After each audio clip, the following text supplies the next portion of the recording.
Meus irmãos, dando continuidade aqui às nossas aulas de escatologia, é necessário nós falarmos um pouco mais aqui acerca do pós-milenismo, porque foi um movimento impulsionador de obras extraordinárias na igreja. Então, dentre as interpretações escatológicas, essa foi uma interpretação que veio dinamizar de uma forma muito poderosa os movimentos de missão e os grandes movimentos de pregação do Evangelho. Então a gente deu uma passada geral aí com relação a alguns defensores dessa doutrina e alguns pontos importantes. E agora eu acho interessante a gente enfatizar também um pouco da obra realizada por esses grandes guerreiros aí do Evangelho. E como já afirmamos na aula passada, a escatologia é uma ciência em construção, é um campo, uma área teológica aberta, que está sendo agregada, que está sendo agregado a ela muitas discussões, muitas interpretações que lançam abordagens diferenciadas umas das outras, mas que tem que se submeter ao texto bíblico. Então, mesmo que eles façam a leitura ou alegórica, né, de alguns determinados textos, ou literal, mas tem sempre que subordinar ao texto bíblico, promover o seu entendimento. Então, nessa busca de melhor entendimento do texto, surgem essas diferentes escolas. A escola simbolista, o que chamamos o amilenismo, né, a interpretação alegórica, o pós-milenismo, que interpreta alegoricamente também a questão do milênio, mas tem uma abordagem diferenciada com relação ao resultado dessa interpretação.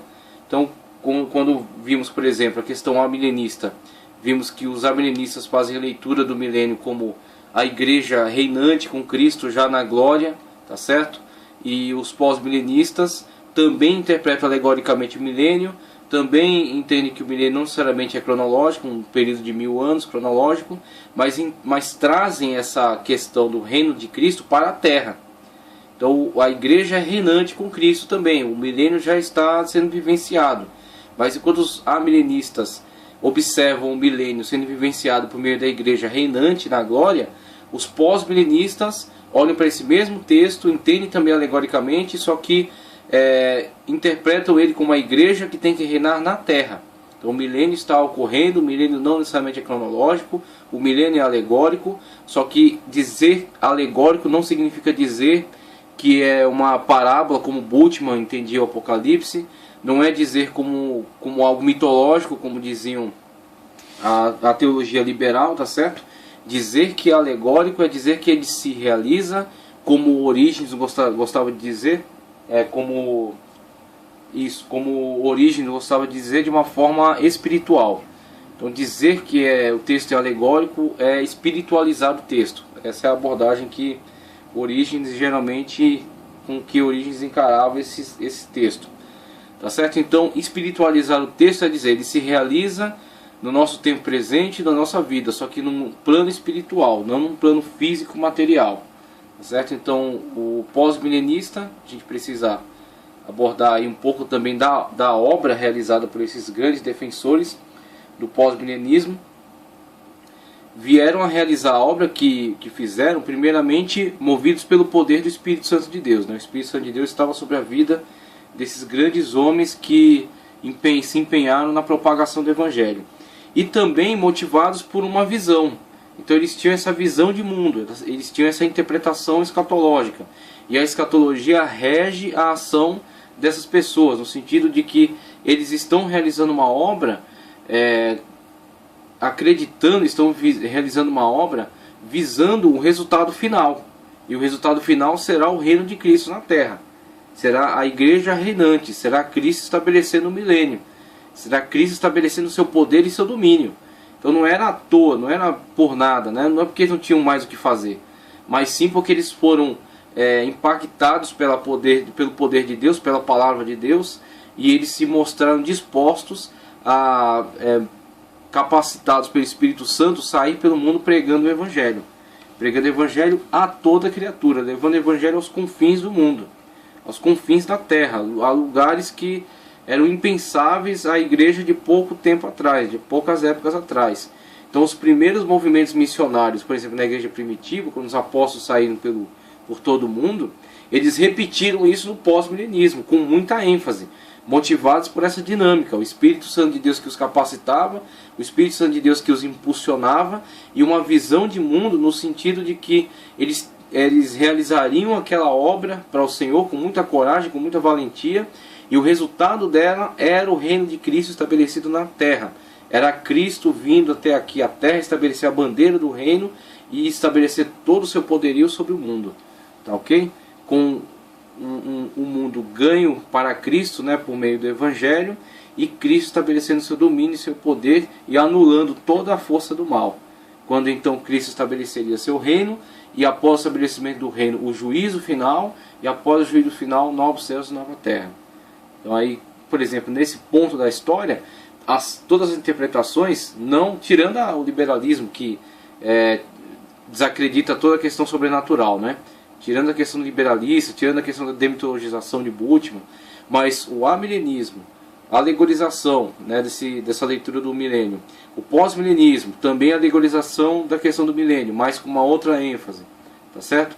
E o pré-milenismo, uma leitura literalizada dessa questão do milênio, né, como os quiriaças fizeram, mas não com todo aquele excesso, né, com aquelas pintando aquele quadro absurdo que os quiliaças vieram a fazer, o que acabou desprivilegiando essa visão, essa interpretação. Então, amilenismo, pós-milenismo, pré-milenismo, em algum momento vão se unificar, em algum momento vão convergir para a mesma ideia. Qual? Novos céus e nova terra. O juízo final, novos céus e nova terra. Para os dias de Cristo, estabelecimento do juízo. Então, nenhuma nega que haverá um juízo, tá certo? O juízo entre aqueles que serão condenados à eternidade no lago de fogo e enxofre, e aqueles que serão agraciados com a eternidade na glória junto ao Senhor. Então, o juízo final é o ponto convergente de todas essas interpretações. E depois novos céus e nova terra. Também é um ponto que converge, unifica todas essas linhas de interpretação. Então nós vemos aí a questão do pós-milenismo. Já lemos aí um bom trecho acerca da visão pós-milenista na apostila. Inclusive um ponto baixo aí, um ponto bastante obscuro da interpretação pós-milenista, quando fizemos a leitura no vídeo gravado, no vídeo passado, né?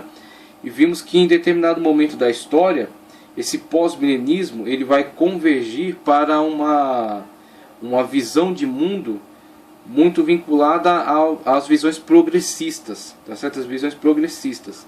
E é o que acontece quando essa visão começa a convergir para essa ala, começa a se associar politicamente com esta ala progressista, ela acaba por se envolver, cair na teia de certos movimentos políticos que não tinham nada a ver com esse movimento, que não tinham nada a ver com essa visão de mundo, essa visão de propagação do Evangelho, e que simplesmente usaram, né, se aproveitaram desta visão de mundo para angariar vantagens para si. Que é aí onde entra a questão dos progressistas, da transformação do mundo por meio socioeconômico, e essas propostas de melhoria da sociedade, que foram na verdade discurso para arrebanhar massas, implementado, por exemplo, pelas lideranças nazistas.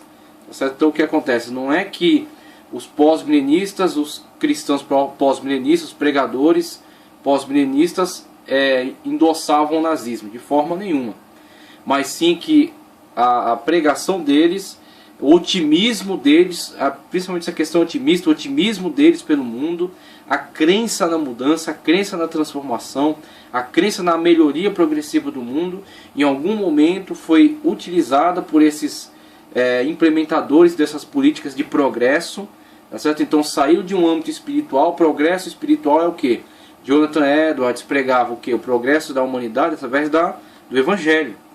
Então ele não estava associado com esse tipo de coisa, ele pregava o Evangelho. O William Carey, né? O Whitby, eles pregavam uma mudança social, com certeza, através do Evangelho. E é isso que o Evangelho tem que fazer. Os pré-milenistas também creem nisso, também creem nesse ponto de vista, de que o Evangelho sendo propagado e as pessoas vivendo em coerência com aquilo que o Evangelho assevera, aquilo que ele afirma, eles terão necessariamente uma mudança social também, não somente espiritual, porque não existe separação de áreas. Aquela pessoa que socialmente ela é antiética, ela é imoral, ela não pode afirmar que a sua área espiritual esteja separada disso, esteja desvinculada. Então, se ela passou por uma transformação espiritual, isso tem que refletir na vida social. E se isso se reflete na vida social, a sociedade melhora. Tem que haver uma melhora. Por isso que é o grande questionamento atual. Como que há uma propagação de igrejas do tamanho que estamos vendo, nos números que estamos vendo, e isso não provoca uma mudança social? Por quê? Porque o evangelho que está sendo pregado é um evangelho falso. Não está sendo pregado um evangelho de transformação de vidas. Não está sendo pregado um evangelho de transformação de caráter, de moral, certo? Um evangelho íntegro. Então não é que todas as igrejas que estão se desenvolvendo aí, todas são heréticas, de forma alguma. Estão se desenvolvendo grandes movimentos, arrebanhando muitas pessoas, arrebanhando massas, né? Construindo mega igrejas. Só que o problema é pregar um evangelho seletivo. Só prega alguns trechos do evangelho que são interessantes para esses movimentos. E quando seleciona alguns trechos do evangelho, geralmente não se prega aquilo que é provocador em relação às mudanças, em relação às transformações de caráter, as transformações morais e éticas. Então, quando o evangelho é pregado na íntegra, traz transformação à vida das pessoas. As pessoas são confrontadas com as palavras de Cristo, com as afirmações de Cristo, com as exigências dele, e elas têm que tomar uma atitude em relação a ele, ou aceitar e mudar, ou rejeitar e continuar na sua vida de pecado. Então, se essas igrejas pregam esta verdade na íntegra, a sociedade transforma, a sociedade muda. Agora, o que acontece? Essa mudança social, conforme também foi pregada, né, por Jonathan Edwards, é nesse viés, no viés bíblico, no viés da transformação ética, moral e principalmente espiritual. Só que acontece com essa visão otimista, infelizmente, muitos políticos da época começaram a associar a sua visão de progresso, puramente no âmbito político e econômico, a esse otimismo que encontravam nesses pregadores. E aí, com esse aproveitamento que fizeram, acabou havendo uma aproximação, uma associação, e o pós-milenismo ele é surpreendido na época aí da Primeira e Segunda Guerra Mundial, quando alguns dos seus defensores, tá certo? Agora, defensores já distantes daquela primeira visão de Jonathan Edwards, de William Carey, pessoas que já estavam tendo o brilho do Espírito Santo já apagados de sua vida, ofuscados, né? Já estavam começando a tentando implementar essas visões de uma forma puramente política. E aí acaba que tendo uma associação de alguns pregadores, de alguns defensores do pós-milenismo com esses movimentos que primeiramente progressistas e depois vindo a desaguar no que foi chamado nazismo, né? Aquela proposta política na Alemanha de engrandecimento da nação, aquela proposta de supremacia da raça ariana sobre as demais, e aquelas tragédias, aquelas coisas trágicas realizadas ali na Alemanha com relação à perseguição de judeus, de homossexuais, de deficientes físicos, deficientes mentais, certo? Aquelas atrocidades, aquelas barbaridades cometidas aí por essas lideranças políticas. Aí você vê o que essas lideranças políticas tinham a ver com os pós-milenistas. Não tinham nada a ver.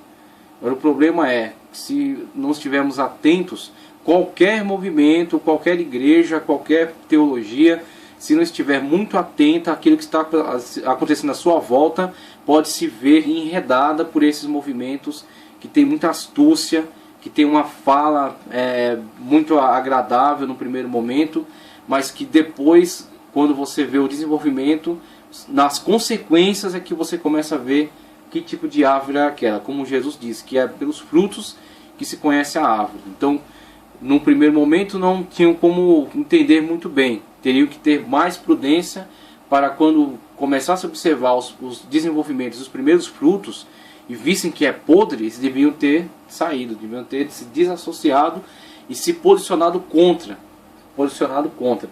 Como, por exemplo, é interessante nós reconhecermos isso, que durante o grande desenvolvimento do nazismo, a grande ascensão do nazismo na Alemanha, um dos movimentos que se posicionou contra o nazismo foram os Testemunhos de Jeová. Então a gente tem que, da mesma forma como a gente pontua as questões problemáticas, heréticas, a gente tem que pontuar também os pontos positivos. Os Testemunhas de Jeová, por exemplo, se posicionaram contra o nazismo e sofreram por isso, foram perseguidos por isso. Então tem que ser reconhecido, tiveram essa coragem. Como outros movimentos, ao observar os primeiros frutos podres da árvore, deveriam ter se desassociado, se posicionado contra, né? Se colocado abertamente contra. Agora já havia perdido muito daquele espírito do início, né? Dos grandes movimentos, como a gente vai ver aqui. Então, só se repetir nesse trecho, que é importante, que é interessante, olha só, como a gente já leu aqui na página 18, só ler aqui uma parte que está muito associada a essa questão da baixa, né, da parte mais baixa, a parte mais sombria da defesa do pós-milenismo. E a gente vai partir depois para um entendimento melhor acerca da obra dos grandes defensores e a obra maravilhosa que realizaram, que não se perdeu, que continua firme, tá certo? Mesmo sofrendo uma modificação na interpretação, mas não perde nada o brilho daquilo que fizeram. Com tal mudança socioeconômica, consequentemente, mudará o comportamento e o caráter das pessoas. Veja só como aquilo que era bíblico e espiritual, em determinado momento, começa a ser privado da sua questão espiritual, e ser reinterpretado de uma forma puramente social. Então aí onde começa a perda daquele brilho do Espírito Santo, começa a perda daquela dinâmica espiritual, e começa a ser transformado numa coisa puramente sociológica, uma coisa simplesmente no âmbito da sociedade, da transformação social, transformação econômica, certo? E a partir dessa transformação econômica, desse otimismo em relação à sociedade, começa a ser vinculado a outros movimentos progressistas, puramente políticos, e depois se mostram de uma forma muito sinistra movimentos que vão simplesmente privilegiar e tratar de uma forma bastante preconceituosa, bastante racista as demais sociedades, tá certo? Os demais grupos sociais. Com tal mudança socioeconômica, consequentemente, mudará o comportamento e o caráter das pessoas. Aqueles mais inclinados ao liberalismo enfatizavam que essa mudança do ser humano ocorre por meios do esforço humano. Ocorre mais por meios do esforço humano do que pelo poder transformador do Evangelho do Espírito Santo. É como quando começam a participar desse movimento pessoas que querem lançar sobre ela um olhar que não seja tão espiritual, porque eles não são espirituais. E aí pessoas associadas ao liberalismo, aos meios acadêmicos, aos meios cultos, né? E que não necessariamente por ser culto não é espiritual, mas alguns meios de pessoas que estão desenvolvendo um ponto de vista puramente acadêmico e não espiritual, que querem tirar o âmbito, o viés espiritual daquela interpretação. O otimismo pós-milenista sem a questão espiritual, puramente social, puramente político e progressista. Enfatizavam essa mudança ocorre mais por meio do esforço humano do que pelo poder transformador do Evangelho e do Espírito Santo. Nesse aspecto, o mérito humano é maior do que o poder divino na transformação das pessoas para fazer parte do reino de Deus. Isso levou alguns cristãos na Alemanha a verem a política guerreira do imperador William funcionar como se fosse uma ação da graça divina. Então, primeiro, uma dissociação na questão espiritual, depois uma questão do aproveitamento do otimismo pós-milenista para o movimento progressista, e a partir de então passaram a enxergar em certas ações políticas, por exemplo, do imperador William, e depois de outros partidos políticos que vão se erguer, com esse discurso progressista, com esse discurso de superioridade, tá certo? Vão começar a associar isso ao pós-milenismo. Vão começar a associar isso àquele otimismo pós-milenista. Então, eles estavam dizendo: o mundo vai melhorar, o mundo vai ser transformado, o mundo vai ser melhorado, o mundo vai ser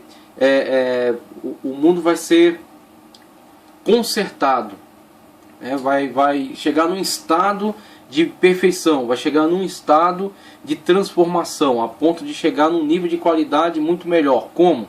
Através da pregação do Evangelho de Cristo, através da redenção, das pessoas ao Salvador.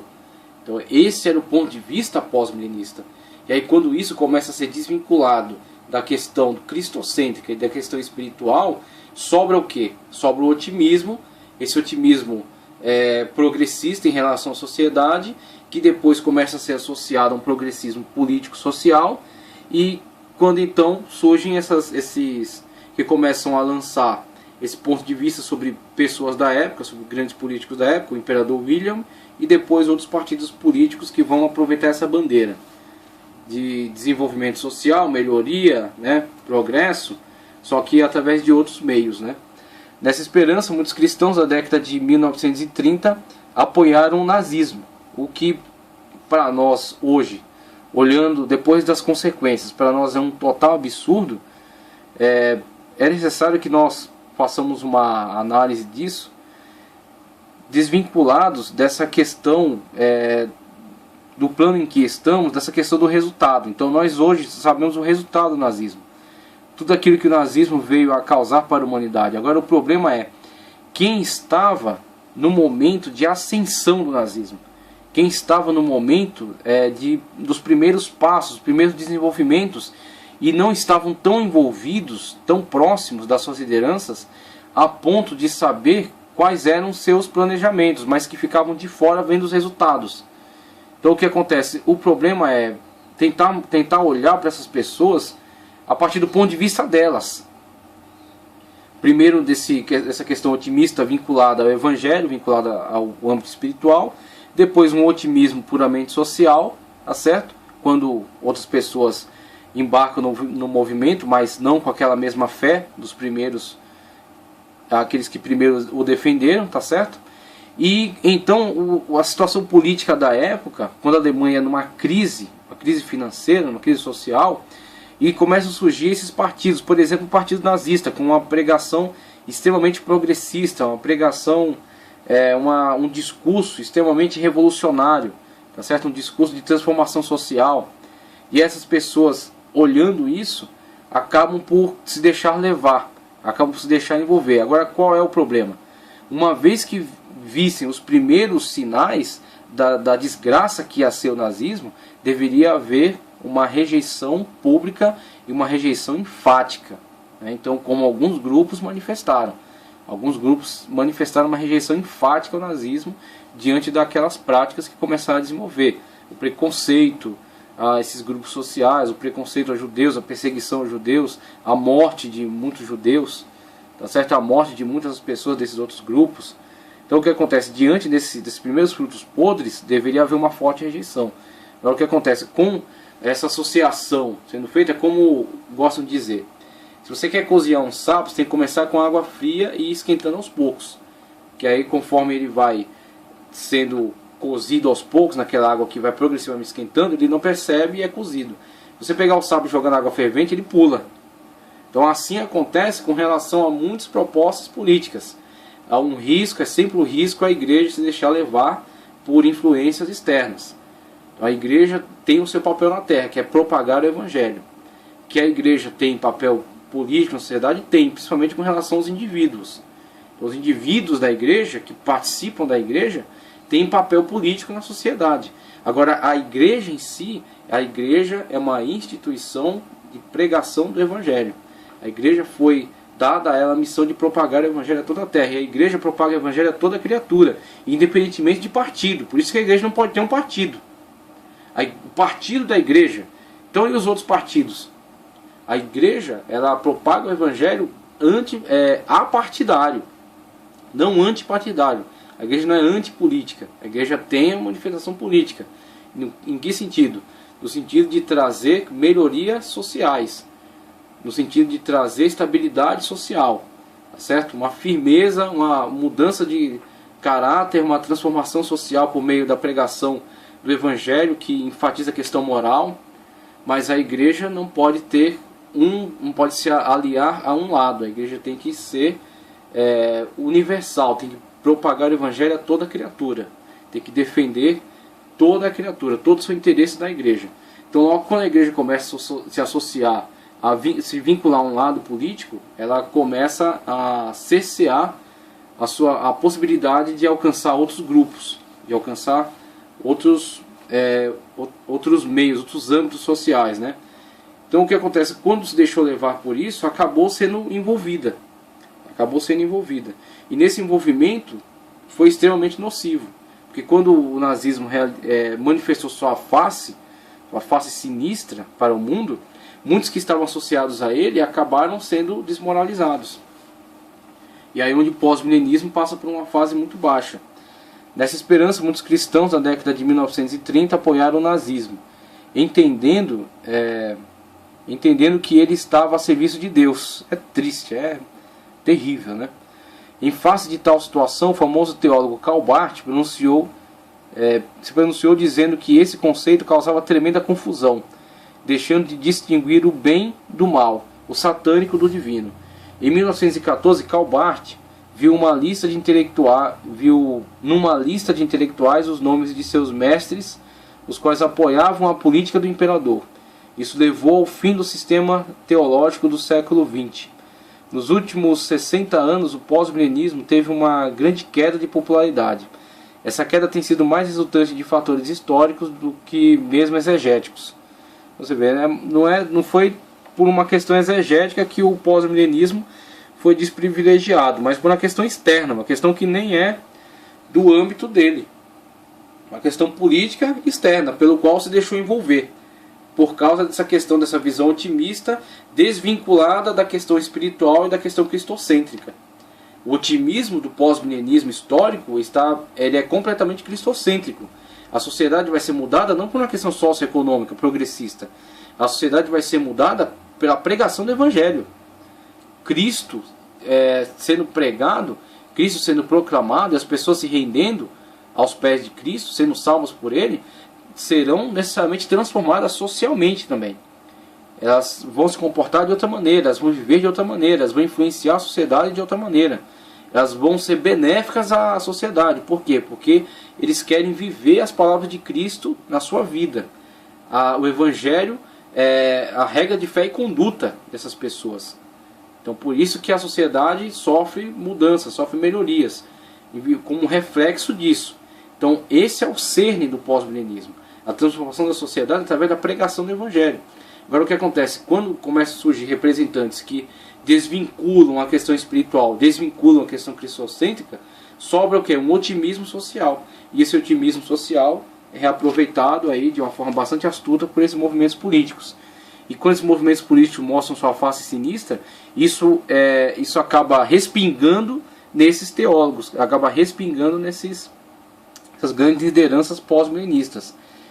E aí o que acontece? O enfraquecimento do pós-milenismo veio de forma externa. Não é nenhuma questão doutrinária, não é nenhuma questão interna, é uma questão que veio externamente a eles e acabou desmoralizando. O pós-milenismo tende a se definhar cada vez mais nos dias atuais, à medida que o mundo vai piorando e a igreja vai se corrompendo e se enfraquecendo moralmente. O pós-milenismo vai perdendo terreno em sua popularidade e aumentando a aceitação do pré-milenismo. Atualmente o pós-milenismo vive numa baixíssima popularidade, como viveu durante a Idade Média o pré-milenismo.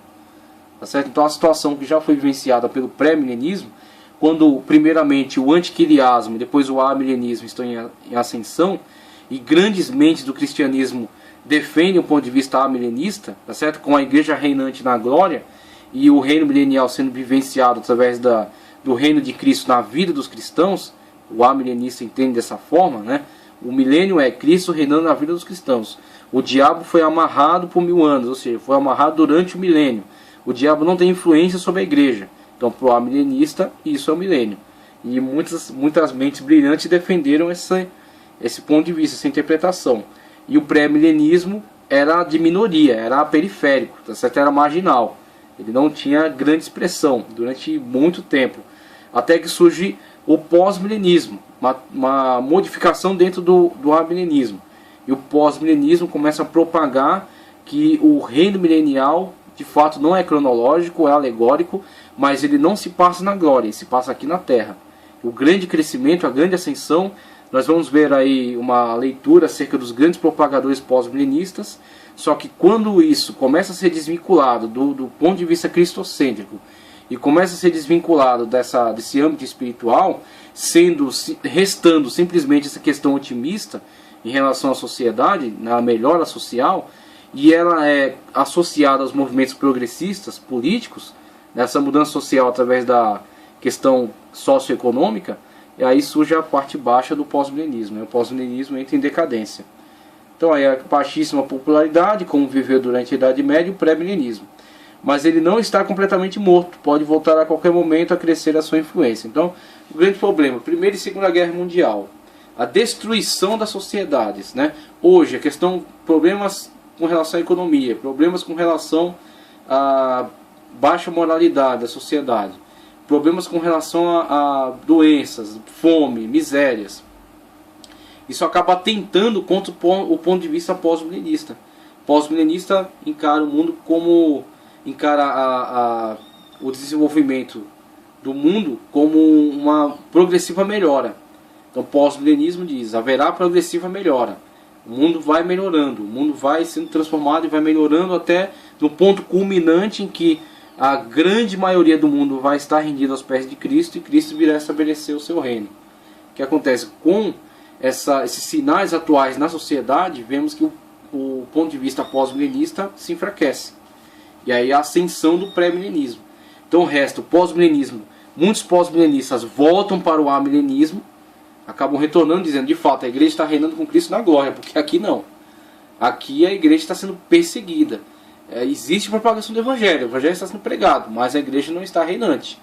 Então a igreja que é reinante com Cristo é a igreja da glória, que está lá com ele na glória. Aquela igreja está reinando com ele. E Cristo aqui na terra reina na vida dos cristãos, né, dentro da igreja, mas não no mundo. Então muitos pós-milenistas que entendiam a melhora progressiva do mundo acabam se decepcionando e voltando para uma visão amilenista. E aí o que resta então? Resta uma divisão entre amilenismo, com o enfraquecimento do pós-milenismo, resta o amilenismo e o pré-milenismo, que nós vimos aí já em algumas leituras e vamos ver melhor em outro vídeo. O pré-milenismo tem uma visão pessimista em relação ao mundo. Ele não entende que o mundo vai melhorar. Ele entende que o mundo vai sofrer uma piora. O evangelho será pregado. O evangelho tem que ser pregado a toda criatura. Muitos vão aceitar Cristo para ser salvos, mas eles têm que estar aguardando sempre a iminência do arrebatamento. A igreja será arrancada do mundo, o arpádiso, né, será tirada do mundo. Só que este mundo não vai melhorar progressivamente, o mundo vai piorar. E aí olham para texto, por exemplo, como diz João nas suas cartas, né, que o mundo jaz do maligno. E aí essa questão do que ele aborda, o mundo jaz do maligno, é uma indicação de que o mundo, na verdade, vai de mal a pior. O mundo vai numa progressiva piora até o momento em que a igreja é arrancada do mundo e é estabelecido o reino do anticristo. Tá certo? Então essa visão pré-milenista, que lança um olhar mais pessimista sobre a sociedade, acaba sendo mais coerente para os seus intérpretes e para uma grande maioria atual, né? Porque a grande maioria está dividida entre amilenismo e pré-milenismo, com o pós-milenismo sendo reintegrado ao amilenismo. Doutrina pós-milenista. Vamos ver aqui um pouco da propagação e vamos ver um pouco dos defensores, tá certo? A propagação do evangelho. A principal doutrina do pós-milenismo é o sucesso total da pregação do evangelho. Nesse esquema, a pregação do evangelho finalmente atingirá o seu auge. Todas as nações da terra, de um jeito ou de outro, ouvirão a pregação do evangelho. Chegará o dia em que a aceitação do evangelho será recebida de bom grado por todos os povos. Sendo assim, a igreja militante do presente se tornará a igreja triunfante do futuro. Essa teoria recebeu do teólogo Charles Hodge, de 1797 a 1878, um grande apoio, e no seu esforço para apoiá-la, ele ofereceu vários argumentos com base bíblica. Aí surge aqui a questão na forma de pregação pós-milenista. Enquanto o amilenista entende o reino, a igreja reinante na glória, com Cristo na glória, o pós-milenista entende a igreja reinante na terra.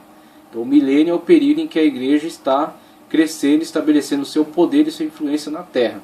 E aí vemos aí Charles Hodge e vamos ver outros representantes aí da importante escola pós-milenista.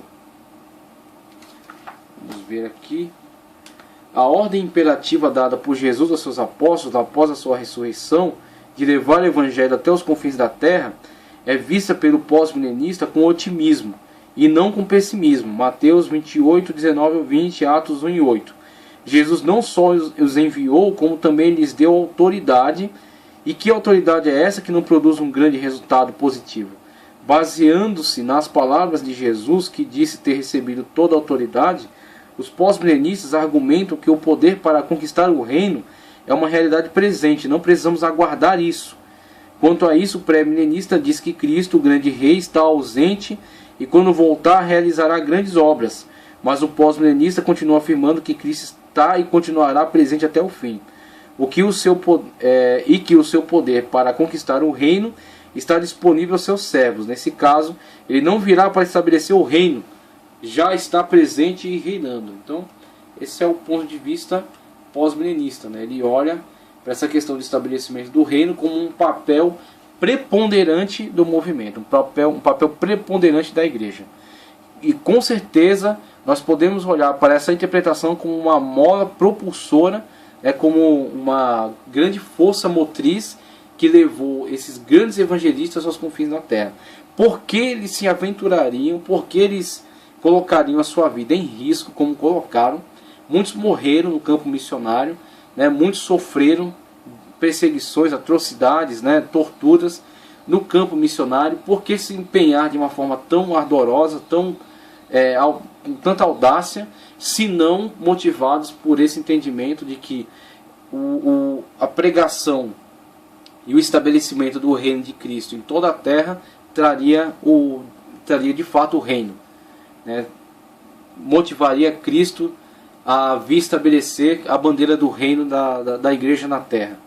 Então o que acontece? Motivados por essa visão, que eles tiveram força para sair por todo mundo.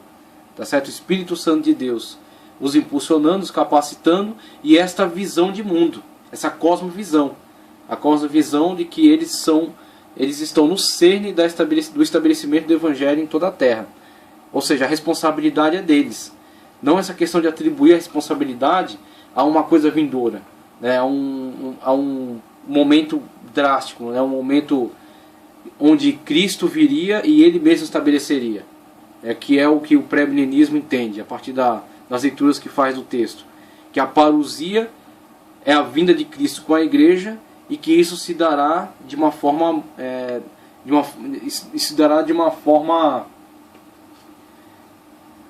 instantânea, tá certo? Que isso se dará de uma forma instantânea. Então será um crescimento progressivo da igreja e do estabelecimento do seu poder e do seu domínio em toda a terra. O pré-milenista entende que não, que o mundo vai de mal a pior, a igreja será arrebatada, a igreja estará com Cristo na glória, depois da passagem do período de grande tribulação, os 7 anos de grande tribulação, na parousia a igreja voltará com Cristo à terra, e isso será estabelecido de forma instantânea. O Cristo, liderando a sua igreja, descerá à terra, estabelecerá o reino milenial, tá certo? Destruirá as que estão acampadas contra Israel e estabelecerá o milênio, o período de 1000 anos de reino na terra, Cristo e a igreja. Tá, ok? Então o pré-milenista olha essa questão como uma manifestação instantânea. O pós-milenista não, diz não, a responsabilidade é nossa. A responsabilidade é nossa, está nas nossas mãos. Cristo está reinando por meio de nós. O poder de Cristo está conosco. Ele nos capacitou para isso. Vamos pela terra conquistar o mundo. Vamos conquistar tudo para o reino de Deus. E aí, motivados por essa visão, saíram pelo mundo com muita coragem, com muita audácia, para pregar o evangelho a toda criatura. Então isso é louvável. É louvável essa questão desse tipo de otimismo. O otimismo que vê o mundo sendo transformado pelo evangelho. Vê o evangelho vê Cristo como o centro de toda essa ação. A grande distribuição gratuita de Bíblias e exemplares evangélicos nos idiomas comuns dos povos, o aumento dos programas de televisão radiofônicos, o crescimento de impressos evangélicos como jornais, revistas, livros, programas de computador, a criação de tantos institutos bíblicos, o nascimento de muitas igrejas, também são provas cabais de que o mundo está melhorando e o reino está sendo expandido. Então esses são os pontos de vista defendidos por exemplo, Boiter, tá certo? Defendidos por exemplo, o autor que nós vamos ver também, dentre os que nós vamos mostrar, o Boiter. Como vimos, a principal doutrina do pós-milenismo reside no ato de ser muito otimista acerca do poder do Evangelho para mudar vidas e estabelecer o bem no mundo. Essa crença tende a aumentar em épocas em que a igreja experimenta grandes avivamentos, e também quando há ausência de guerras e conflitos internacionais. Isso aí é claro, né? Vocês pregam uma melhora na sociedade, no mundo, uma progressiva melhora até a culminante vinda de Cristo para estabelecer um milênio. Logo, isso vai tender a ser mais favorecido em momentos de melhora, avivamento na igreja e melhora social. Agora, se há um período de esfriamento na igreja e um período de dificuldades sociais, claro que esse ponto de vista vai ser desprivilegiado, que é o que acontece com o pós-milenismo, principalmente durante a tragédia nazista, né, aquela desgraça realizada pelos nazistas, e essa questão respinga, né, em muitos teólogos que haviam se associado ao nazismo antes de mostrar sua face sinistra, né, e principalmente depois da Segunda Guerra Mundial, com o mundo destruído, crises intensas, né? E aí acaba sendo difícil afirmar o pós-milenismo. Embora tudo isso seja enfatizado, não podemos perder de vista que o pós-milenismo, em sua forma mais responsável, não se baseia somente na observação histórica e empírica dos eventos do mundo em nossa volta, mas também em muitos argumentos extraídos de várias passagens da Bíblia, conforme já examinamos. Então, alguns problemas. Além desses que vimos, a questão do otimismo não cristocêntrico, né, do otimismo desvinculado da questão espiritual, pode ser usado por movimentos progressistas. Também havia a questão de fixação de datas, e isso é um problema não só dos pós-milenistas, mas também dos pré-milenistas, tá certo? O ato de fixar datas, tanto para a vinda de Cristo como para outros eventos, tem sido um grande erro cometido tanto por alguns pós-milenistas como alguns pré-milenistas. Em 1919, James A. Snowden afirmava que a Primeira Guerra Mundial terminaria para sempre as ações militares e beligerantes e, consequentemente, iniciaria um rápido desenvolvimento para o milênio. Para Boiter, a fixação de datas era algo muito perigoso, portanto não conveniente. Então havia quem defendia, havia quem rejeitasse, né? Os aspectos do reino milenial, do reino milenar, conforme já podemos observar em comentários anteriores, a principal característica do pós-milenismo reside na ideia de que o reino de Deus é uma realidade presente aqui na Terra. Não se trata de uma utopia futura celestial. É algo presente que se expande gradativamente. É uma realidade vivida pelos verdadeiros crentes e que será inaugurada num único evento que será a volta de Cristo. Jesus não virá para estabelecer o milênio como pensam os pré-milenistas, mas para inaugurá-lo. A base bíblica para esse assunto são as parábolas de Jesus em Mateus 13, visto que das 7 parábolas ditas por Jesus no capítulo 13 de Mateus, 4 delas descrevem o reino de Deus de forma gradativa e progressiva. Por exemplo, a parábola do fermento. Eles usam a parábola do fermento como uma forma de ilustrar o crescimento progressivo da igreja, como o fermento colocado na massa. Quando o fermento é colocado na massa, ele vai, vamos dizer assim, contaminando toda a massa, e a massa passa a crescer com isso. A massa passa a crescer e a se expandir. Então eles entendem que eles entendem que a sua visão de mundo é fundamentada nesses textos bíblicos. Por exemplo, do fermento, que é comparado por Cristo ao reino de Deus, que é inserido em determinado lugar e passa a se expandir. Então eles entendem que o pós-milenismo, a sua visão de mundo, é fundamentada nesses textos. Haverá progressiva melhora, crescimento do Evangelho, a redenção do mundo a Cristo, quando então Cristo virá estabelecer a bandeira do seu reino na terra.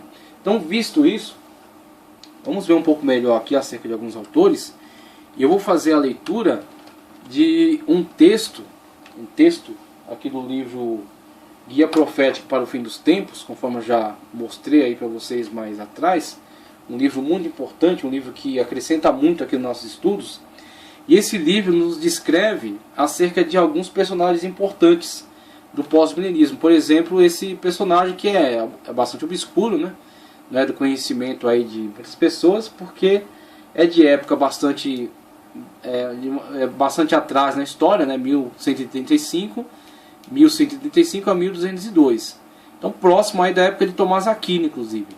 E não tem assim muita relevância na questão teológica. Não teve grande impacto, grande influência, mas já era um representante dessa visão. Então ele é importante porque ele já é um representante bastante antigo dessa visão pós-milenista. Então tem aí Joaquim de Fiori. Estou fazendo a leitura aqui do livro Guia Profético para o Fim dos Tempos. Na página 300 temos: afinal, de onde veio o pós-milenismo? E aí nos dá um histórico, um breve histórico aí do desenvolvimento de algumas mentes que defenderam o pós-milenismo.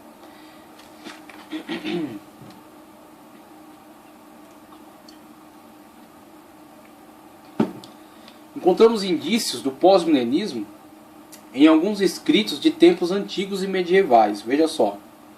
Algumas crenças de Orígenes de Alexandria, teólogo do século III, e de Agostinho de Hipona, um século mais tarde, eram semelhantes ao pós-milenismo. Então temos aí primeiro essa evidente aproximação entre o amilenismo e o pós-milenismo, tá certo? Orígenes, inclusive, muito defendido como aquele que afirmou a escola amilenista, pode se encontrar em alguns textos dele algumas informações, algumas afirmações que podem ser aproveitadas pelo pós-milenismo.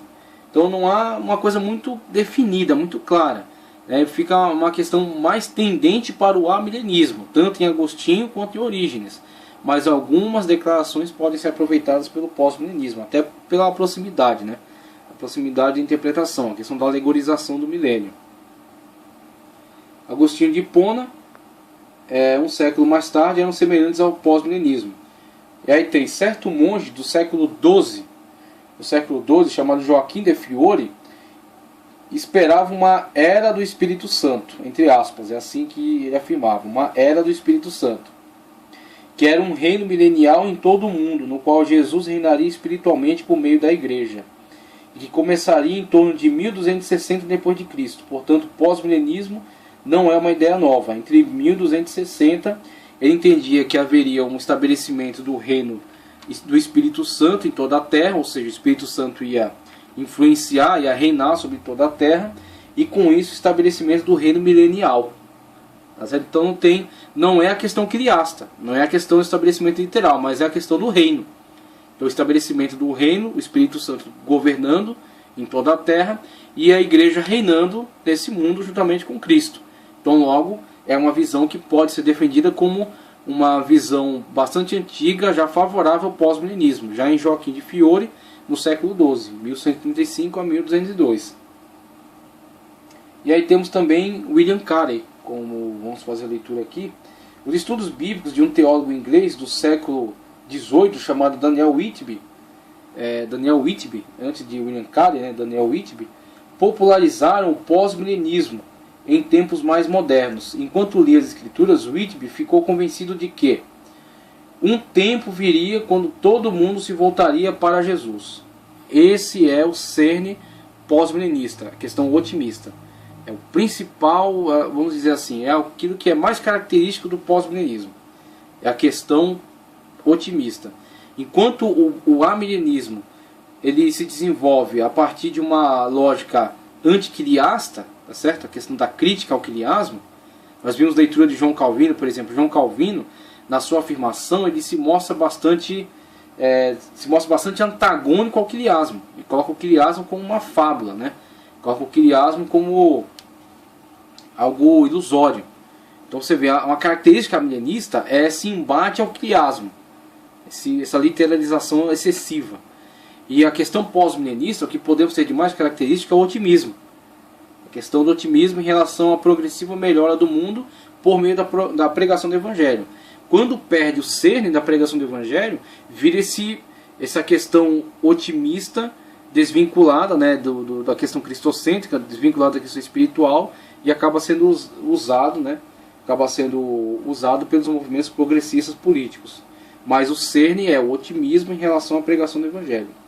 Outra coisa que ele veio a concluir: os judeus retornariam para a Terra Santa e as nações muçulmanas seriam derrotadas. Tudo isso marcaria o início dos 1000 anos de paz, justiça e felicidade. Jesus não voltaria fisicamente até que este tempo chegasse ao fim. Veja só a visão pós-milenista, né? Como que eles defendem essa questão do estabelecimento do reino.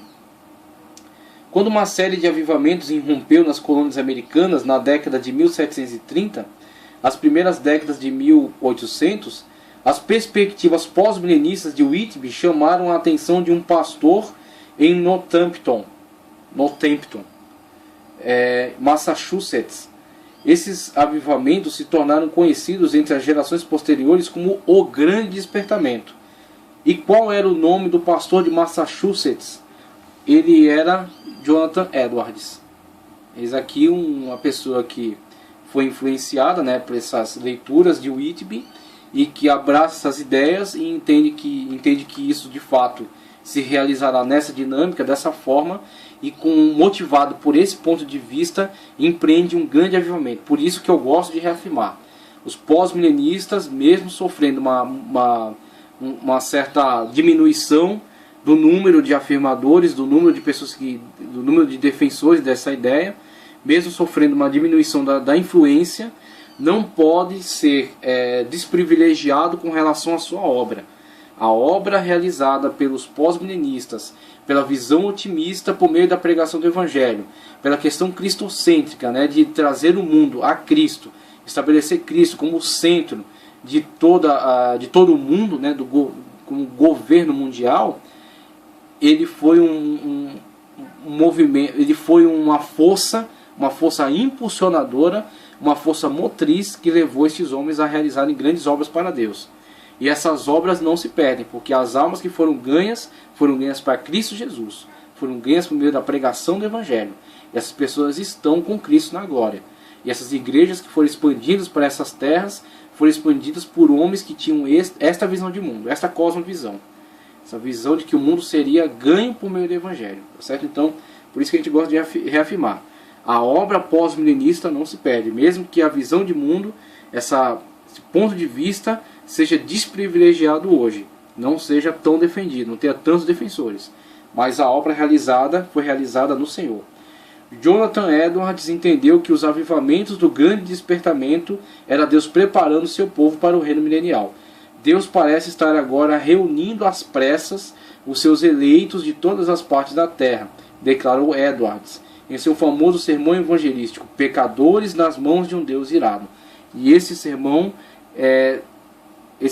produziu um grande impacto na sua comunidade, produziu um grande avivamento, produziu foi um grande impulsionador para muitas conversões, tá certo?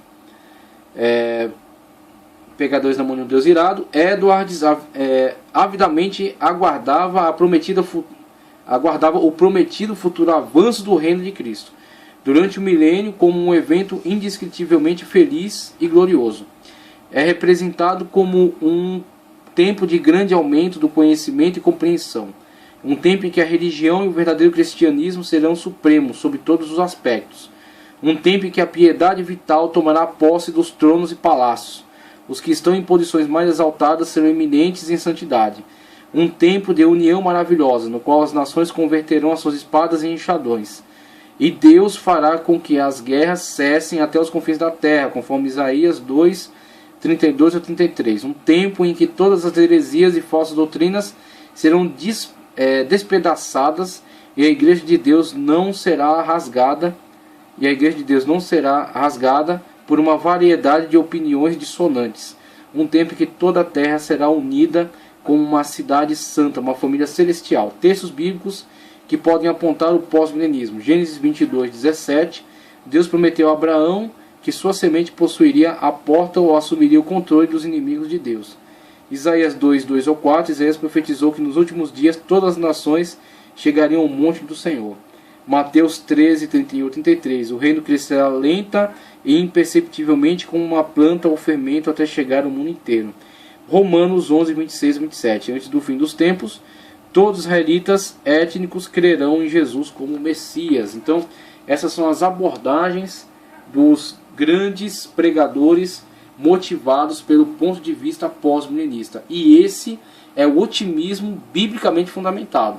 Não é um tipo de otimismo reafirmado depois, próximo da época aí do nazismo, quando passou a se desvincular da questão cristocêntrica. Esse é o pós-milenismo, o otimismo biblicamente fundamentado de Edwards, de William Carey, de Daniel Whitby, tá certo? Que levaram o mundo a uma grande transformação do ponto de vista evangelístico, que levaram o evangelho até os confins da terra. Então temos alguma coisa também sobre Daniel Whitby. Ele diz aqui: desejando o meio-dia brilhante, a história pós-milenista e os hinos missionários, na página 302 já. Nos séculos 18 e 19, o pós-milenismo tornou-se uma perspectiva particularmente popular entre as pessoas que estavam apaixonadas pela evangelização transcultural. Aí surgem grandes movimentos transculturais, tá certo? Da transposição de um evangelho, de um evangelista que sai de uma determinada cultura, ele se insere numa outra cultura diferente da dele, passa a se integrar naquela cultura, e a partir do entendimento daquele novo ponto de vista cultural, diferente daquele da origem dele, ele passa a propagar o evangelho de acordo com aquela cultura. Não é questão da modificação do evangelho, e sim de uma modificação da abordagem do evangelista. O evangelista não vai propagar a sua cultura lá, ele vai propagar o evangelho. Então ele vai se adaptar àquela cultura para a propagação do evangelho. Então começa aí grandes movimentos transculturais. Proclamar o evangelho para todas as nações foi essencial para o surgimento do reino milenial. Por conseguinte, o pós-milenismo encaixa-se paralelamente com o entusiasmo por missões. Muitos hinos missionários do século XIX proclamavam a escatologia pós-milenista. Provavelmente você já tenha cantado essa letra pós-milenista sem mesmo pensar sobre a escatologia por trás dela. Temos uma canção para cantar para as nações que elevará seus corações ao Senhor, uma canção que vencerá o mal, e despedaçará a lança e a espada, e despedaçará a lança e a espada. A escuridão se tornará no amanhecer, e o amanhecer no meio-dia brilhante, e o grande reino de Cristo virá à terra, reino de amor e luz. Então temos aí uma letra de uma música de uma ênfase pós-milenista, tá? Uma ênfase evangelística, inspirado em parte pelas expectativas pós-milenistas de um tempo quando o reino milenial começaria na Terra. William Carey lançou a Sociedade Missionária Batista e serviu como missionário entre o povo da Índia. Veja só a disposição deste homem em sair da sua sociedade, se integrar na cultura indiana, muito diferente da sua, se adaptar a essa cultura e passar então a propagar o evangelho em meio a este povo tão diferente de tudo aquilo que ele tinha visto, E o que impulsionava? Primeiro, o Espírito Santo de Deus, pelo qual foram atingidos, esses grandes homens, pelo qual foram motivados e foram capacitados, E depois uma cosmovisão, a cosmovisão pós-milenista, de que era a responsabilidade deles estabelecer o milênio. Então é interessante, isso é o mais precioso do pós-milenismo, esse tipo de otimismo, não qualquer otimismo, mas esse otimismo, de que Cristo é reinante, de que Cristo os capacitou, o Espírito Santo de Deus está sobre eles, e que a responsabilidade na propagação do Evangelho é deles. O estabelecimento do reino no mundo está com eles. Então esse tipo de visão foi que os alimentou, e isso é o que há de melhor no pós-milenismo. David Byner proclamou o Evangelho entre os nativos americanos da Nova Inglaterra. John A. Brodus inspirou o zelo missionário em uma jovem chamada Lotte Mon, que declarou as boas novas de Jesus no norte da China. E aí trata acerca um pouco da grande tribulação, da perspectiva pós-milenista, o enfoque para o futuro é brilhante. Conforme o evangelho fosse espalhando pelo mundo, a bondade aumentará em cada civilização e cultura. Assim que o reino milenial estiver em andamento, as guerras não passarão de uma vaga memória, as doenças serão destruídas e a humanidade inteira terá vida longa e próspera. Tá certo? E aí, contra a grande tribulação, eles têm uma interpretação diferente, Eles entendem que a grande tribulação ela vai sendo vivenciada pela igreja nessa propagação do evangelho, mas ela vai sendo vencida a tal ponto quando for totalmente eliminada. Tá certo? A grande tribulação será completamente suprimida quando o evangelho for amplamente propagado. Os pós-milenistas entendem que a grande tribulação será um evento que precede o reino milenial, mas os pós-milenistas, Os pós-milenistas entendem que a grande tribulação será um evento que precede o reino milenial, mas os pós-milenistas diferem diferem em exatamente quando e como ocorre a tribulação. Jonathan Edwards, por exemplo, especulou que os 1260 dias de Apocalipse 12:6 simbolizavam 1260 anos desde o tempo quando o bispo da cidade de Roma começou a dominar a igreja. Então, de acordo com Edwards, continuando aqui a leitura, Jonathan Edwards, por exemplo, especulou que os 1260 dias de Apocalipse 12:6 simbolizavam 1260 anos desde o tempo quando o bispo da cidade de Roma começou a dominar a igreja. Então, de acordo com Edwards, os anos da grande tribulação começaram no ano de 606, quando o Papa sentou-se pela primeira vez na sua cadeira e tornou-se bispo universal. Portanto, acabarão em cerca de 1866. É por isso que Edwards, que vivia em meados do século XVIII, entendeu que o grande despertamento era o precursor de uma glória pós-milenista, que estava prestes a vir. Outros pós-milenistas são preteristas e assumem uma perspectiva completamente diferente em relação à grande tribulação. A palavra preterista provém do latim praeteritus, passado, e indica que a grande tribulação, ou toda ela, ocorreu no século I d.C., na época em que os romanos destruíram o templo judaico em 70 d.C. O teólogo R.C. Sproul é o mais conhecido pós-milenista preterista ortodoxo. Então, Jonathan Edwards faz essa interpretação de que, na verdade, a grande tribulação abordada em Apocalipse deu-se durante o reino do papado, deu-se durante o reino mais evidente do papado, e que isso, na verdade, foi um período que já terminou, né? Durante o grande reino do papado, seu enfraquecimento com a grande reforma e depois os grandes movimentos de evangelização. E outros, como preteristas, entendem que isso na verdade se deu durante o século I da era cristã, quando a igreja passou por uma grande tribulação, passou por uma grande perseguição. Eles entendem que isso foi a grande tribulação.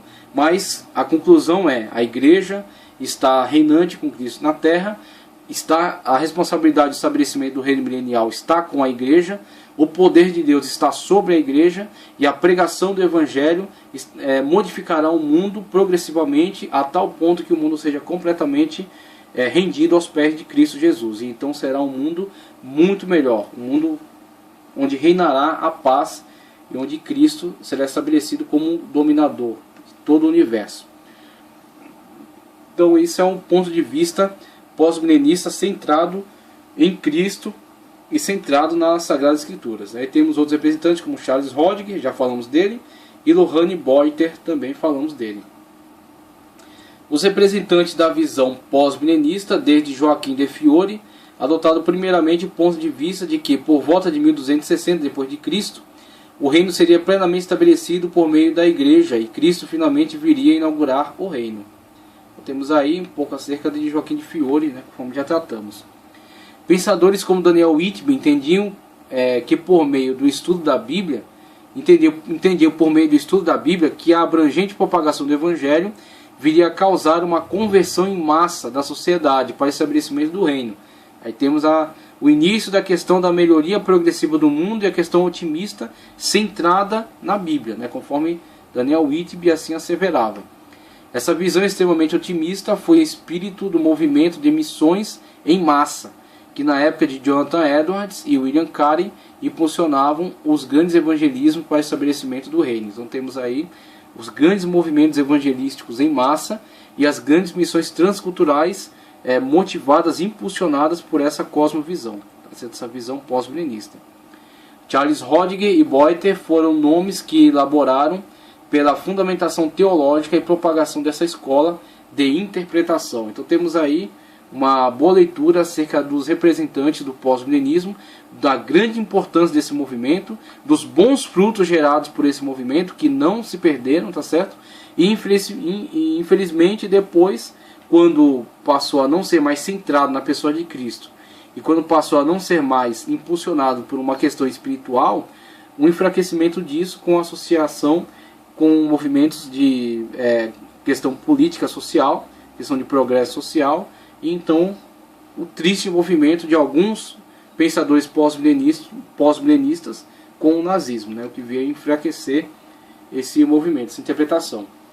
Então, passado isso, vamos entrar no próximo vídeo a questão pré-milenista, tá certo? Na visão pré-milenista, a abordagem futurista da interpretação e a interpretação literal do texto que trata do milênio em Apocalipse, tá ok?